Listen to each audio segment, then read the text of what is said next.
जय हिंद एवरीवन। आज यही प्रॉब्लम सेट कंटिन्यू करना है हमको। 3 नंबर क्वेश्चन नंबर 8 देखेंगे।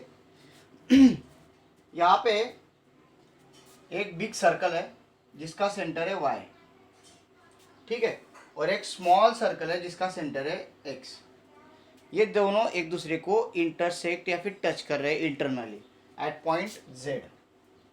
अब मैंने क्या किया, जो बड़ा सर्कल है वहाँ पे एक पॉइंट लिया b और मैंने सेगमेंट बी जेड को ज्वाइन किया है, तो वो बी जेड जो है वो स्मॉल सर्कल को ए में इंटरसेक्ट करता है। तो ये होगा मेरा गिवन। जब ये स्मॉल ए में इंटरसेक्ट करता है, जब मैं बी वाई और ए एक्स को ज्वाइन करता हूँ, तो मुझे प्रूव करना है कि जो ए एक्स और बी वाई है ये सेगमेंट्स ये पैरेलल है। अब देखो, दो लाइन पैरेलल प्रूव करने के तीन तरीके हैं, तीन टेस्ट है पैरेलल लाइन के। कौन कौन सी? Corresponding angle test, interior angle test, alternate angle test. अभी ये तीनों में से कौन सी टेस्ट यहाँ पे अप्लाई होती है हमें देखना पड़ेगा।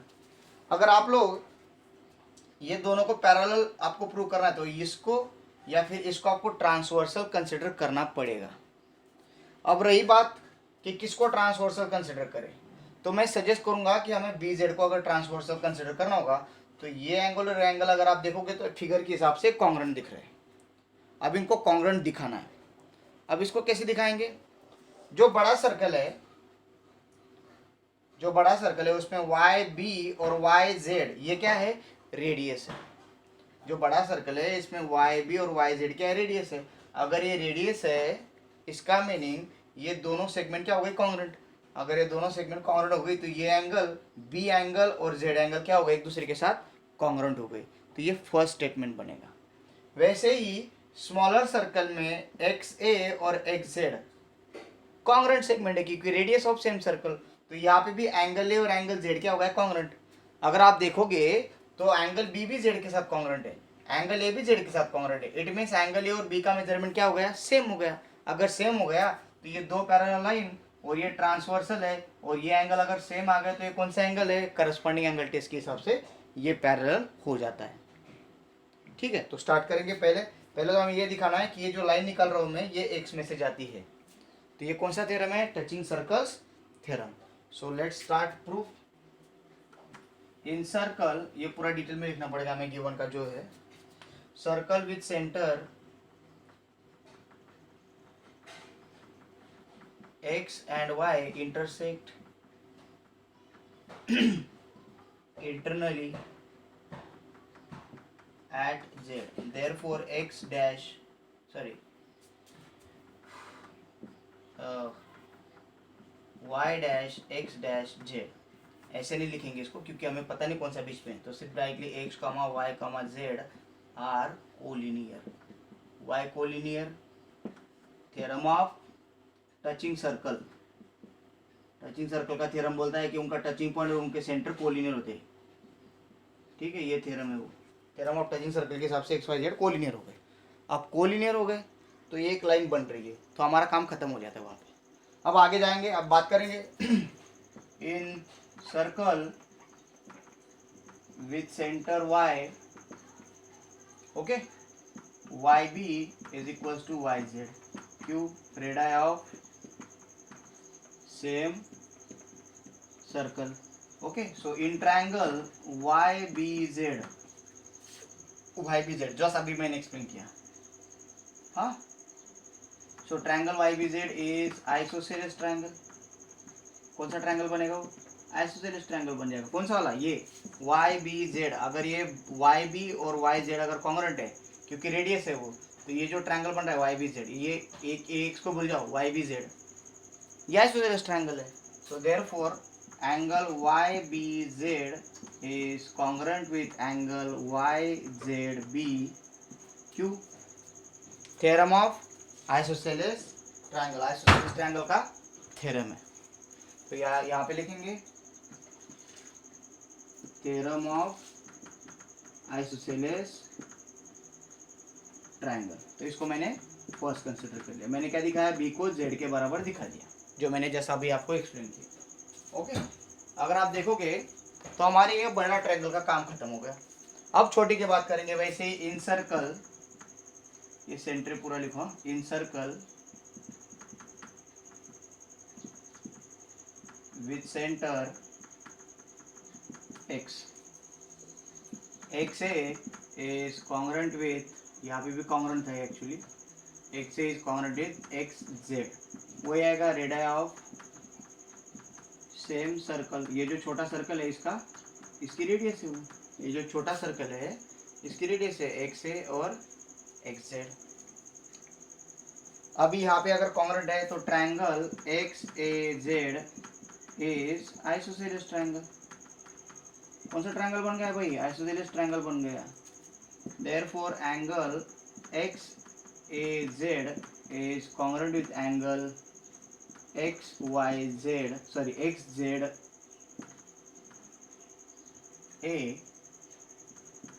that is theorem of isosceles triangle.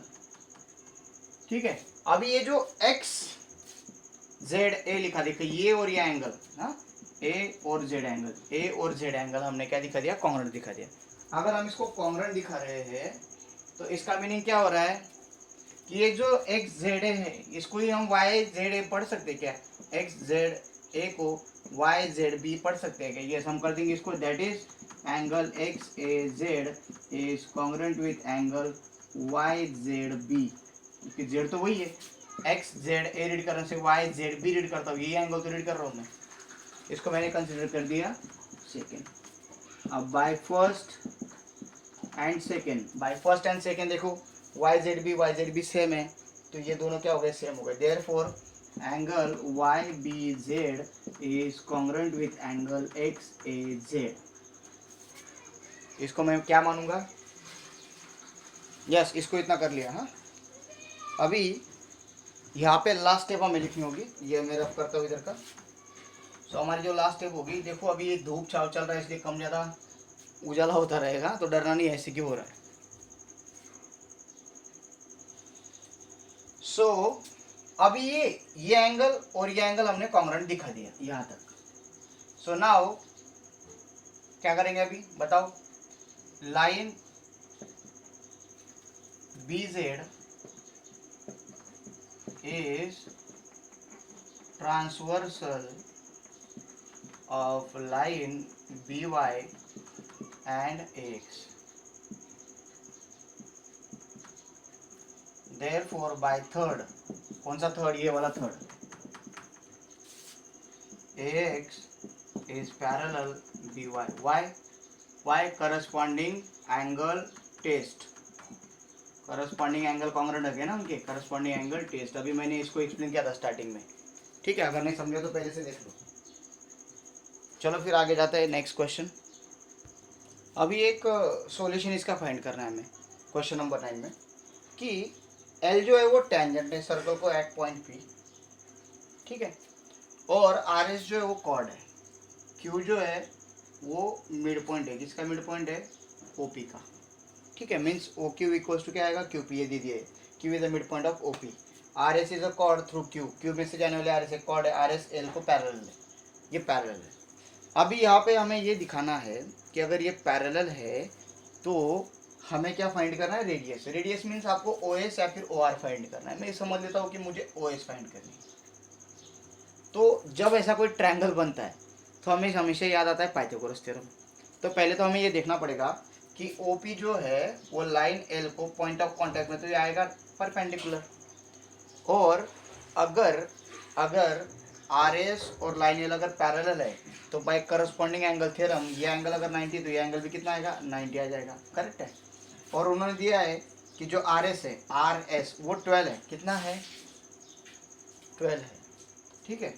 अभी अगर आप देखोगे तो OP क्या है? मेरा रेडियस है, ठीक है। अगर मैं रेडियस को x कंसिडर करता हूँ तो ये x हाफ आ जाएगा, ये x आ जाएगा, ये 6 आ जाएगा। इसको अगर हम सॉल्व करते हैं तो हम गेट द आंसर। तो यहाँ पे पाइथागोरस थ्योरम बनाना है हमको, उसके बाद आगे का मैं प्रोसेस बताता क्या करना है। पहले तो हम कंसिडर करेंगे, कंसिडर जो हमें फाइंड करना है उसको कंसिडर कर लेंगे। Consider radius of circle is x। क्या कंसिडर किया मैंने? x। इसका meaning OS is equals to OR is equals to OP is x। देखो ओ एस भी रेडियस है, ओ आर भी रेडियस है, ओ पी भी रेडियस है, याद रखना है, क्योंकि रेडियस क्या होता है, centre two point on the circle segment होती है। ये सारे एक्स हो गए। अब बात करेंगे कि given Q is midpoint of OP which is given. Therefore, Q is equals to half of OP, that is half of X. क्योंकि OP क्या है, X है, तो Q जो है, Q means OQ, ये जो OQ है, सॉरी हाँ, ये जो OQ है ये क्या आएगा, पूरा OP का हाफ आएगा, क्योंकि मिड पॉइंट दिया हुआ है। ओके, तो इसके कारण Q जो है मिड पॉइंट है OP का। अगर OP का मिड पॉइंट है तो हाफ ऑफ OP आएगा, तो हाफ ऑफ X आ गया, तो OQ का क्या आ गया, X/2 मेजरमेंट आ गया। अब मुझे OQ मिल गया, यस।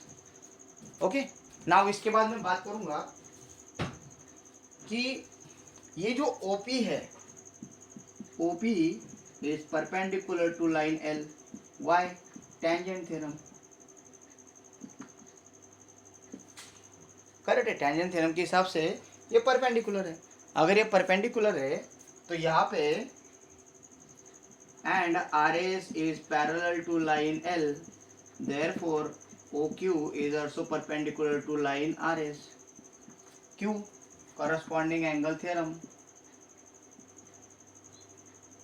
अभी एक्सप्लेन किया ना मैंने आपको, करस्पॉन्डिंग एंगल थ्योरम। क्यों कहा करस्पॉन्डिंग एंगल थ्योरम, क्योंकि अगर आर एस और पी अगर पैरेलल है, ये अगर ट्रांसवर्सल है, ये अगर 90 होगा तो ये भी 90 होगा। ठीक है, so angle O Q S is equal to 90 degree. ये बाद में होगा, पहले हम क्या करेंगे, अगर O Q perpendicular to chord R S है, O Q perpendicular to chord R S है, it means Q is a midpoint of R S. Q जो है वो आर एस का मिड पॉइंट आएगा। क्यू बताओ, perpendicular drawn from the centre of circle to the chord bisect the chord, तो वो लिखना पड़ेगा, perpendicular drawn from centre of circle to the chord bisect the chord, ये पूरा लिखना पड़ेगा।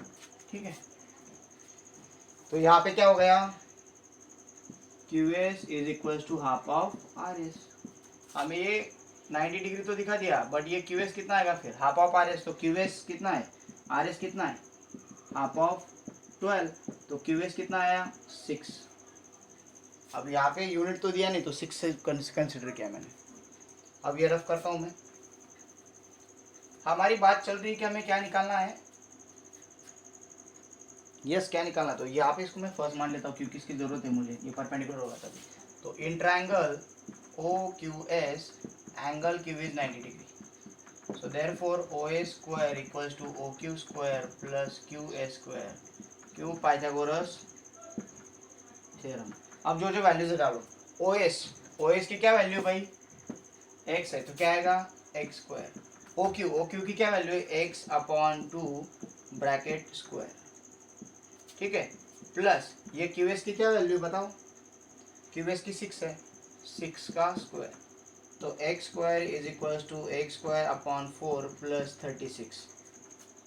ठीक है, हमें रेडियस मीन्स एक्स फाइंड करना है। ओके, अभी यहाँ तक हो गया।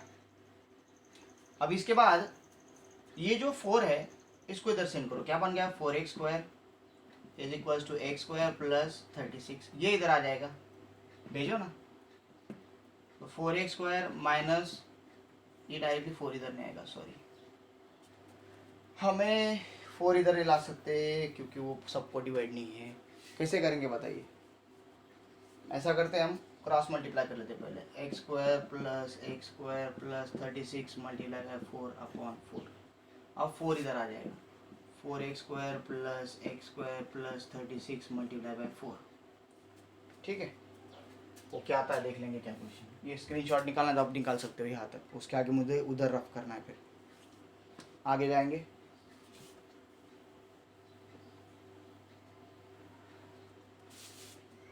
अब इसको सॉल्व करना है भाई, क्योंकि देखो यहाँ पे तो क्या था, ये प्लस था इसलिए 4 को इधर नहीं सेंड करते, मुझे तो मल्टीप्लिकेशन लग रहा था इसलिए मैं सेंड कर रहा था। अब इसको 36 4 था, इसको मल्टीप्लाई कर लेते कितना आएगा, ये एक्स स्क्वायर को इधर सेंड करो, 4x square minus x square और 36 4 जा बोलो, 36 का डबल 72, 72 का डबल 144, करेक्ट, यस और नो, 144, ये कितना आएगा 3x स्क्वायर इक्वल्स टू 144, यहाँ तक आ गया, ठीक है।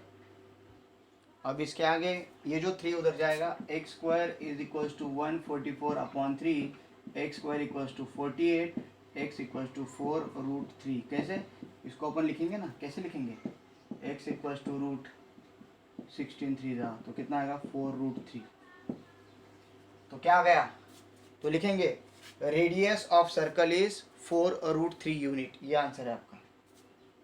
Okay, so hope you understood this. Let's see next question, ये कौन सा नंबर का क्वेश्चन था, 9, अभी देखेंगे 10 नंबर वाला।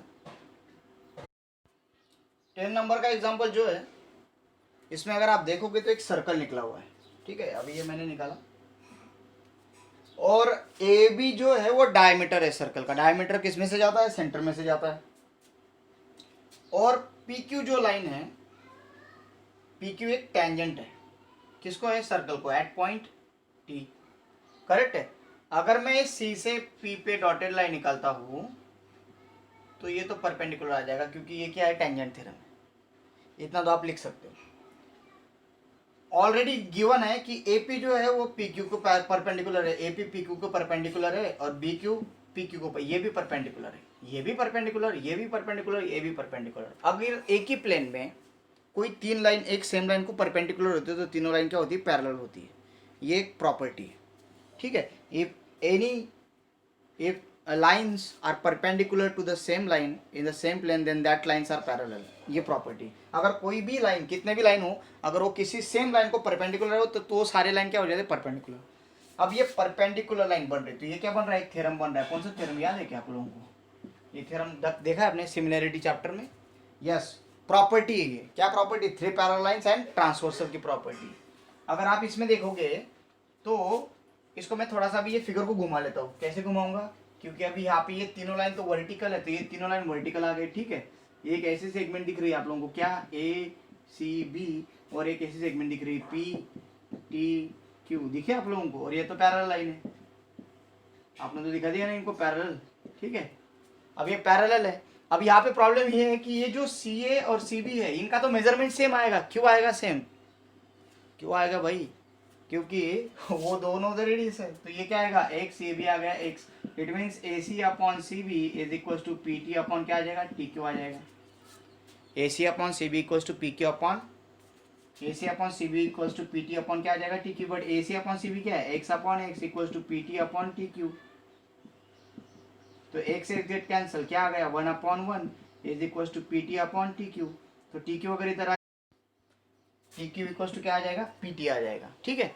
अगर T Q equal to P T आ रहा है, क्योंकि ये क्रॉस मल्टीप्लाई कर लेगा, T Q equal to P T आ गया, अगर ये और ये अगर सेम आ रहा है तो टी क्या हो गया, मिड पॉइंट हो गया।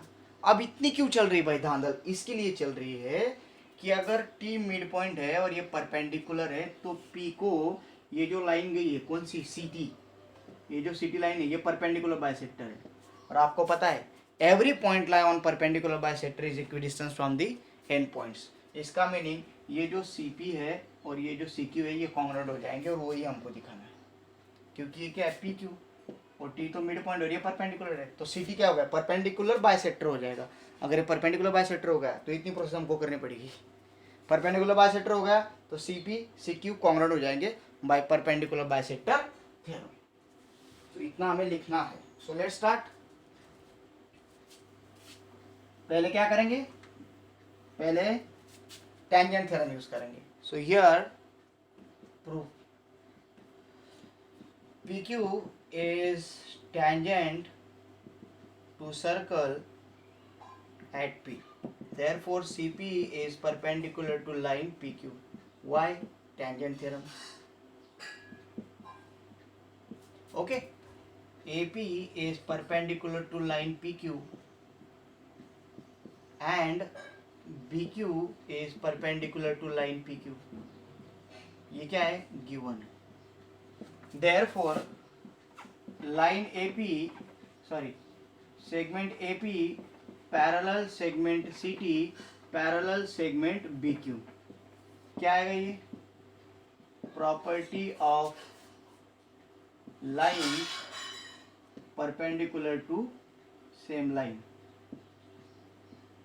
ठीक है, सेम लाइन को परपेंडिकुलर, इसी लाइन को ये सारे परपेंडिकुलर तो पैरेलल हो गए. अब ये पैरेलल हो गए. ठीक है, उसके बाद मैंने क्या बताया था कि CA segment CA is congruent with segment CB, radius of same circle. ठीक है, ये तो पैरेलल हो गए. अब ये जो सेगमेंट्स है इंटरनल, आपको पता है ना कि अगर ये पैरेलल हो गए तो ये और ये हमें कॉन्ग्रुएंट दिखाना. तो अभी कॉन्ग्रुएंट दिखा देंगे इनको. कॉन्ग्रुएंट, ये पैरेलल हो गए, इनको कॉन्ग्रुएंट दिखाएंगे. कॉन्ग्रुएंट दिखा दिया तो इसके बाद therefore segment PT is also congruent with segment TQ. Segment ये जो PT ये भी TQ के साथ कॉन्ग्रुएंट. अगर ये कॉन्ग्रुएंट है तो ये भी कॉन्ग्रुएंट हो जाएगा. Y कॉन्ग्रुएंट हो जाएगा. क्यों कॉन्ग्रुएंट होगा? Property of 3 parallel lines and transversal.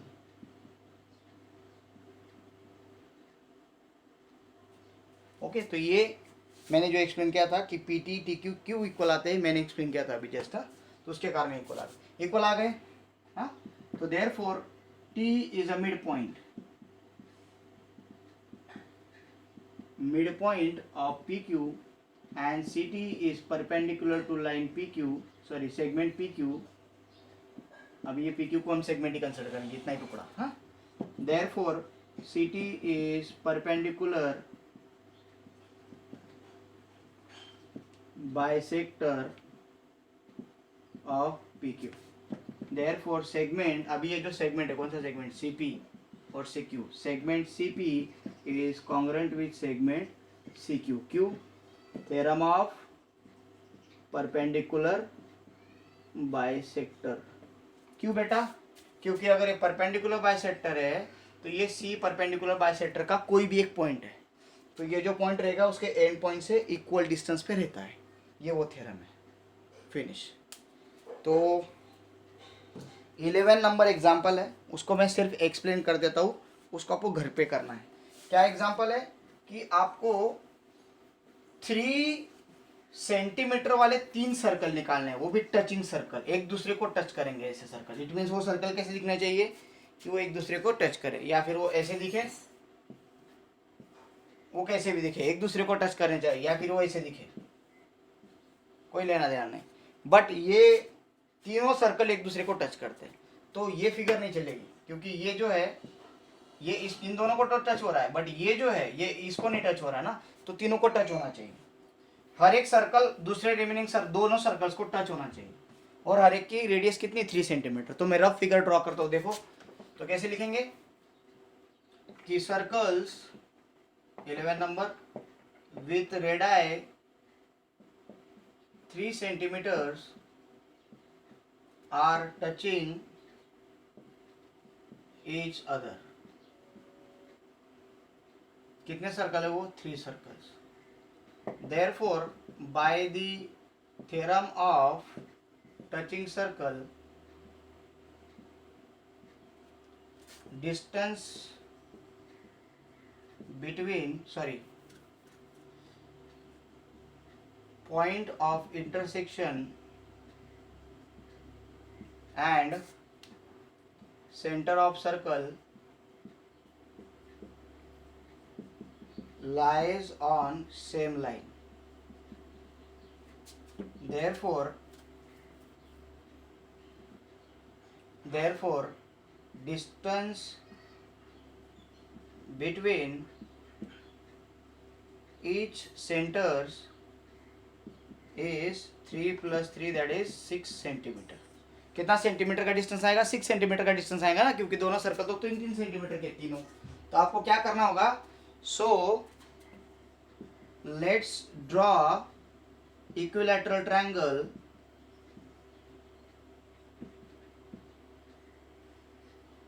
Of 6 centimetre side.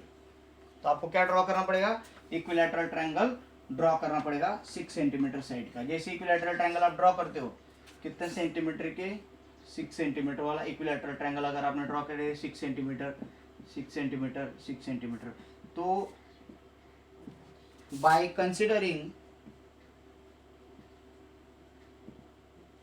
vertex of triangle as a center of circle, as a center of circle we can draw these three we can draw 3 touching circles। ये theory थोड़ा लिखना पड़ेगा आपको starting में, ठीक है। तो कैसे करोगे, यहाँ पे 3 सेंटीमीटर का बन जाएगा ऐसे, इधर से भी ये 3 सेंटीमीटर का ऐसे बन जाएगा, और आपका इधर से भी ये 3 सेंटीमीटर का बन जाएगा। इसको सेंटर मान के, इसको सेंटर मार के 3 सेंटीमीटर बनाओ, इसको सेंटर मार के 3 सेंटीमीटर बनाओ, इसको सेंटर मान के 3 सेंटीमीटर बनाओ। इसको ड्रॉ करके मुझे फोटो सेंड करना है आज रात तक। जब आप वीडियो देखोगे तब आपको इसको ये सेंड करना है मुझे। So will you do this? तो स्टूडेंट्स आज रुकते हैं, कल बाकी एग्जाम्पल्स देखेंगे। So thank you, have a great day, keep commenting, be connected, thank you.